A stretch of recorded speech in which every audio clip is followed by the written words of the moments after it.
Hi everyone, thanks for coming tonight.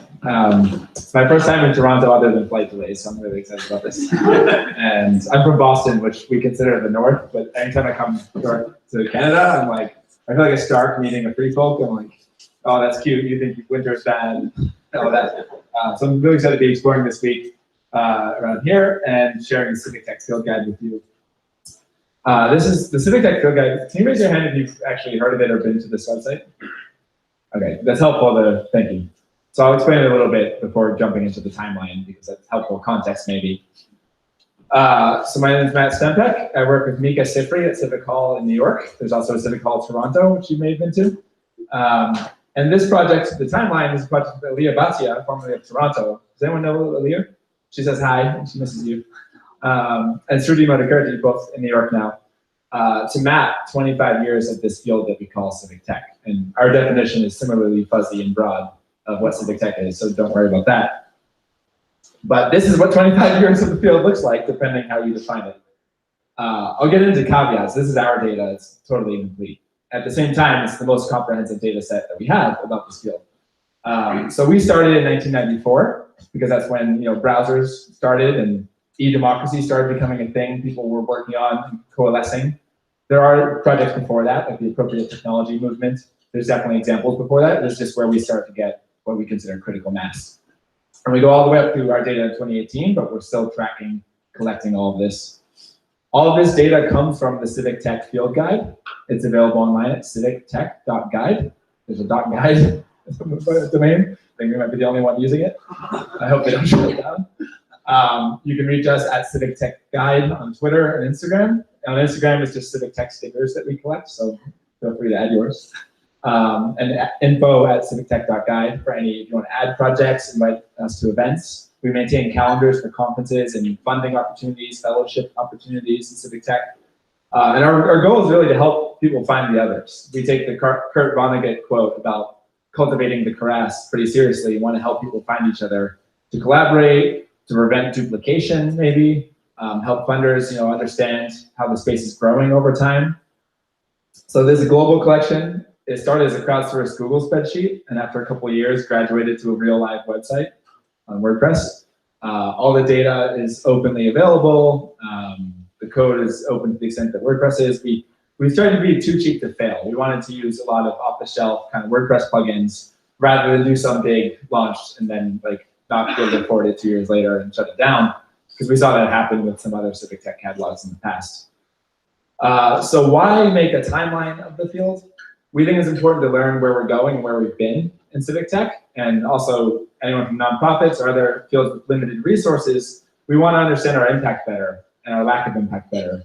And it also is find the others. I've had the privilege of going to some international conferences in the past couple of years, and seeing how Civic Tech changes and what kind of work is being done in different countries is always interesting. In the US, a huge amount of our time goes to voter registration, because that's something we have to do. In other countries, the government just registers you to vote. You don't have to worry about that. And then in Eastern Europe, I saw there's more, some corruption in terms of bribery. There's a lot of Civic Tech is focused on transparency around that issue. So it totally varies where you are. So we think it's worth tracking. 2 quick questions that we'll try to get into tonight, based on this timeline data. Has the field of Civic Tech grown? And as a subset of that question, is it still growing? And also, has this field grown more complicated? A lot of us that started in Civic Tech maybe 10, 15 years ago, it was all about open government data portals and maybe pothole reporting apps. So we wanted to know, with the 2,000 projects in the Civic Tech Field Guide, how has the field evolved? Has it gotten more sophisticated? As I said, it's all Creative Commons licensed data. It's attribution, please, and non-commercial use cases. So kicking off in the 90s, as I mentioned, where the field begins to kind of coalesce. A lot of the funders predate the internet, which is an interesting thing. Maybe they're more conservative mindset because they're 200 years old. But we begin to see e-democracy and e-government in the 90s. You can view all this, I should mention, at civictech.guide/timeline. Sruti Madhukirti built a really nice D3 visualization where you can drill down and click through the different categories. But just some examples, you get the first congressional website in '93 with Senator Kennedy. Baltimore launches the first 311 system, which becomes an important source of data in civic tech. And Estonia starts doing what they do best, is e-government in 97. Quick note, a lot of what we see as we looked at 25 years of the field was individual experiments that became kind of entire ways of doing work in civic tech. So for example, Jen Polka at Code for America started fellowships in government. And that became part of a much broader movement to get tech talent into government. Oriokolo with Ushihide formalized crisis mapping, which was being done informally with a lot of blogs and social media, but then she helped build a platform for that. So we see a lot of examples where an individual technical experiment became a whole genre of civic tech with dedicated platforms or technologies or services. Going into the 2000s, we survive Y2K, we get Britney, and the 2000s is this beautiful era of tech experimentation. There's a lot of app mashups and maps, and a lot of just trying new things, throwing spaghetti at the wall to see what sticks. Towards the end of the decade, we get more kind of civic products. We have My Society launching with They Work For You, actually predated My Society, but My Society ended up launching civic tech projects that were used in countries all over the world because they're open source, used by millions of people. The Google Maps API, I was fascinated to learn, it actually came out after Chicago crime maps and housing maps, which were both kind of civic tech mashups that got data onto a map. But then the Google Maps API itself allowed a lot of different map mashups because it was free for a long time. And then Code for America at the end of the decade, we start getting more into the social side of the field, which are fellowships and events and conferences and other ways to build the field besides just the apps.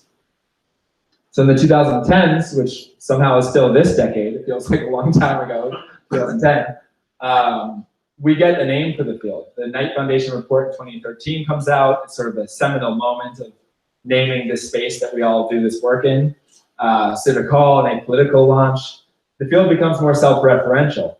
And 2013 is the peak of what we track as sort of content about civic tech itself. So one of our categories in the field guide are all the college courses and civic tech catalogs and podcasts and newsletters that follow civic tech as a field. And this is where we really see this explosion in the 2010s of kind of meta meetups like this one. So 2013 is a huge year for civic tech meetups. We don't have every civic tech meetup in the world in here. Meetup has a good page for that, but even with our limited data, we see a lot of growth in the 2010s.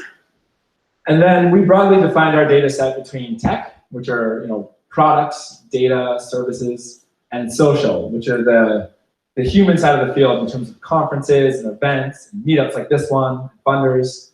And that's a false dichotomy that we just use to try to bring some order to the 2,000 different data projects. So looking back at our research questions, has the field grown? We can see that yes, it definitely has grown. Even if our data is distorted, I think since '94 we've seen, and really since 2008, the field really takes off and it's growing. So here's our data, I should mention, we track individual projects. So we're not trying to track every NGO in the world.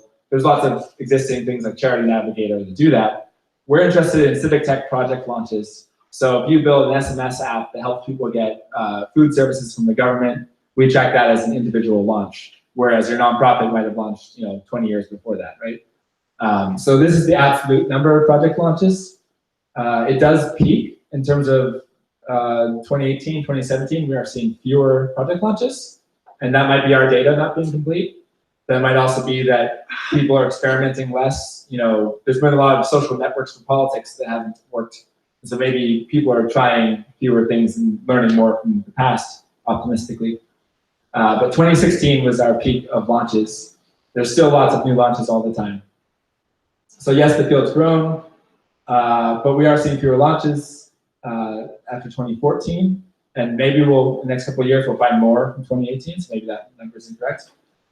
So here green bars are the absolute number of project launches in civic tech. And the blue line is the trend line of year-over-year growth of number of launches. So we do see a bit of a decrease in the past couple of years. This could be a good thing. This could be funders funding things that work well rather than funding tons of little prototypes that can never get follow-on funding. But that's sort of one interesting finding from the data that we looked at. So maybe the field's still growing. we're not tracking budget size, we're not tracking head count at Civic Tech projects. There's lots of other proxies you can use besides just project launches.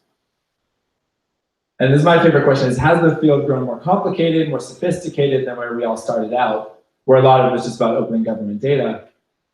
And so here we see in 2018, there were projects launched in our data set across 43 different subcategories of Civic Tech. And by 2018, it's 72 subcategories of Civic Tech. So we've got about 230 categories of Civic Tech, which is a lot. But we include things like, if there's a whole genre of work being done to visualize government budgets, that's a category of Civic Tech. If there's work being done to use SMS tools to launch political campaigns with peer-to-peer texting, that's a category of Civic Tech. So we're seeing a lot more sophistication in our data set in recent years as people try more things, and maybe as tech expands to include politics, media, government, other different fields that kind of converge. So this is right on civictech.guide. This is our catalog of categories, where every project has at least one, maybe more categories. Things like peer-to-peer SMS, or a whole section on fact-checking tech. And I should say, these are pretty fluid. We're working with Code for America and Code for All right now on working with others to use the same category names to describe things so that we can find each other across borders. And these change, but generally we're trying to name things and to help find them. So it's all on civictech.guide. We're also getting to hardware, drones, sensors, all kinds of different Civic Tech. So this is the rich tapestry of 25 years across those categories. And again, on the civictech.guide/timeline, you can click around and drill through the categories you might be most interested in. So yes, the field's growing more complicated, more sophisticated than when it was just, only civic engagement platforms that were meant to tell your representative to listen to you by email instead of phone call, right? It's grown much more than just that, although still that too.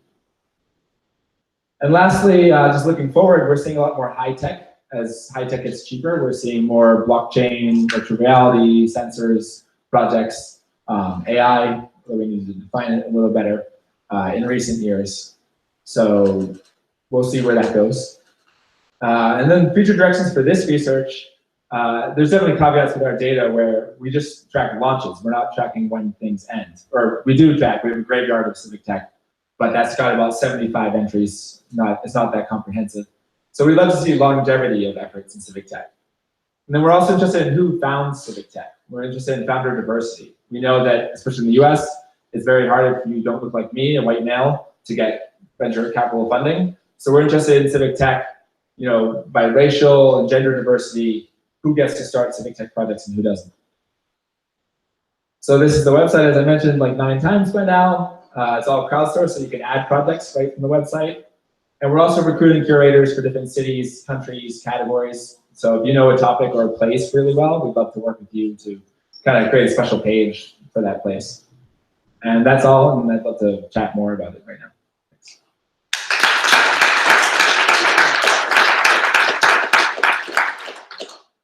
Time for probably 3 questions, 4 questions. Can we go look at the population size? Yes. Graph? Just because it seems like it explodes. Population, like this one? No, like I guess when it was like talking about courses, etc. Yeah. Yeah, sorry, I didn't refer to that. I didn't even want that. Yeah, so that's like the meta descriptions of Civic Tech, right? These? Yes. Right. I guess I was just wondering, like, if the explosion happened in 2015, then doesn't it seems like somewhat reasonable that it would take 2 years or something for projects to launch. Mm-hmm. I guess I'm just like wondering, is there any way that you have like participant population sizes? Is that something you have access to or not? Like, yeah, I would love to. Yeah, we definitely need more data, more proxies. One way to look at this is like a crunch base for Civic Tech, right? And we don't have a lot of that data. We are working with other curators of other Civic Tech catalogs around the world to share our data between projects, and maybe through Wikidata. So all that would go into Wikipedia too. But yeah, actually, Leah Bazzi on our team pointed out that maybe a lot of this cultural production needed to happen to precede some of the tech development that happens afterwards, right? So that might be a pretty valid point there. Yeah. Any other questions or comments? Or Sorry if I went really fast there. Yeah. I guess I'm just kind of curious. This is a very pointed question, but in the most recent data, or is there a trend towards more bringing in more fields as well? Like we've got trends in ours where like something like law, user experience, and user research are very heavy into civic tech. Is there any sort of view of that on the larger world scale? I think so. Okay. So I'm like the main curator for this data set in addition to the crowdsourcing. I've definitely seen that, and I have trouble. I'd love to talk with all of you about ontologically, like where do we draw the line? And if tech is super central to every different industry now, does civic tech still exist? Civic tech was like the only person inside government trying to get tech to happen for a while, and now everyone does tech in law, in social services, right? It was just a given that all these different fields will use tech. Does this interdisciplinary field of civic tech still exist in the same way? Or does it become more diffuse back into these existing disciplines of politics and journalism, right? We have been criticized that our definition is too broad, that we shouldn't be including journalism, right? But for me, it's a lot of the same people are building these tools, a lot of the same funders are funding them, right? You can use the tools for a campaign or journalism in some cases. So I have trouble with the fuzzy definition, but yeah, I think so. Might be a related question, but do you see any trends in terms of the metrics that you consider? Could you just say a little bit more? Sorry, yeah. Do you see any trends for the metrics that different projects have considered important? Yeah, so like, it's a good question. We here are basically tracking like what year was it founded or launched, right? And the category and the name, right? It's pretty limited metadata. But there's a rich discussion on how do you measure impact in civic tech, right? And that gets very quickly into qualitative and quantitative measures. You know, are you helping more people or fewer people more deeply, right? We don't have almost any data for that. When I see projects, I am adding, we have a section for impact metrics on each profile, but we're just starting to collect that.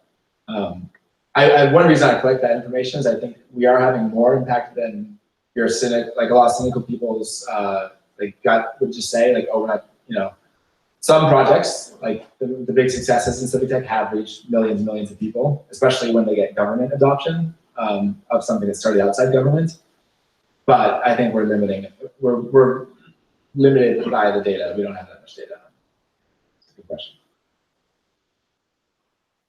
Okay, now we got some questions. Looking at the pattern of how it grows, the next 3 years, the big bulge is going to come. So you have tech and you have social. What is the composition of that big bulge? For example, will it be security or fake news? Right. Going to space or the Right. So like, yeah, looking forward, kind of high tech. Yeah. I mean, anecdotally, I think fake news has become a huge industry since 2016. Which is fun. I built one of the first fake news misinformation fighting apps in 2012. And it was one of those way too early things because there wasn't as much interest. And now we do track disinformation fighting tools, and there's tons of them. A lot of Chrome extensions. But yeah, and then again, where do you draw the line, right? Like, is outer space tech civic tech? Maybe. Like, someone wants to make the argument. Yeah.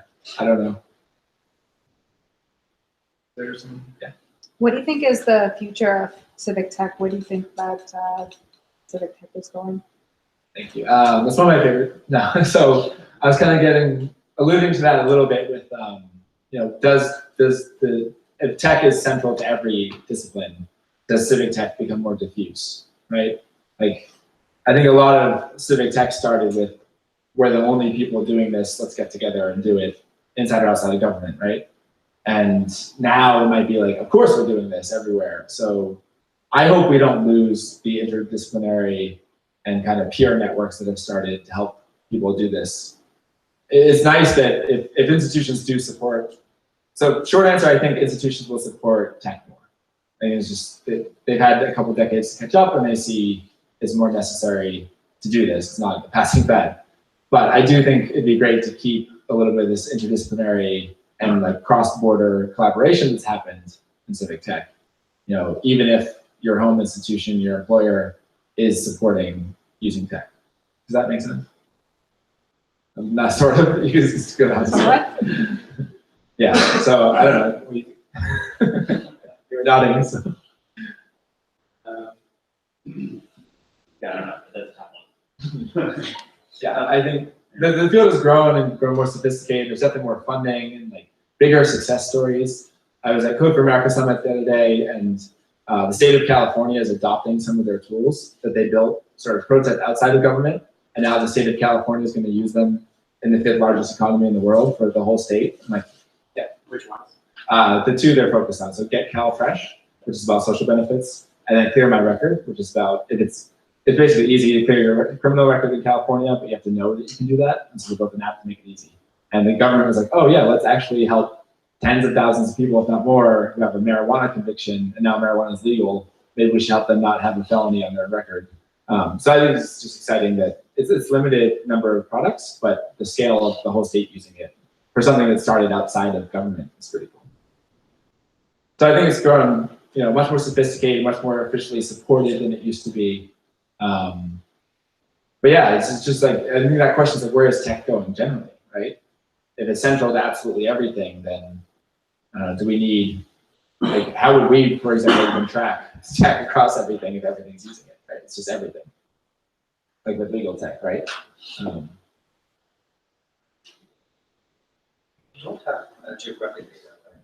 We do, What do you- not for every project, but yeah, that homepage map, which is like pin overlay. Oh, right. Yeah, that's a lot of the geographic. Some of it by city, some of it's actual street address. And we're trying to collect more of that. And we have weak spots too. We're working more on Latin America now. It started as a US project, it's pretty US focused, but we spent the past few years trying to build out more around the world. So even in the US, it's very interesting to look at how different slices spread out. Mm-hmm. Yeah, and then one thing that I find fascinating is my friend Dinora Cantu, who was at GovLab at NYU, did a matrix sort of the biggest Latin American cities that haven't received any kind of innovation project. So like places where tons of people live, but they're not on the radar of like the Bloombergs and the other innovation funders. And that could be an interesting geographic analysis, right? For collecting your data, how important is it that they have a web presence, each of these projects? That's a great question.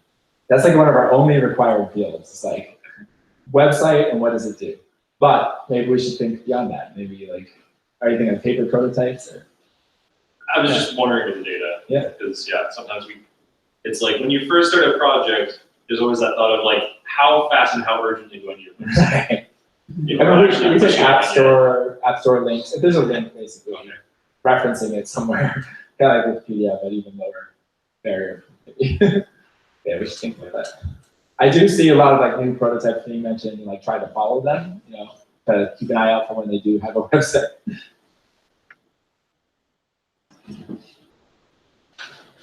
Thank you so much. Round of applause again.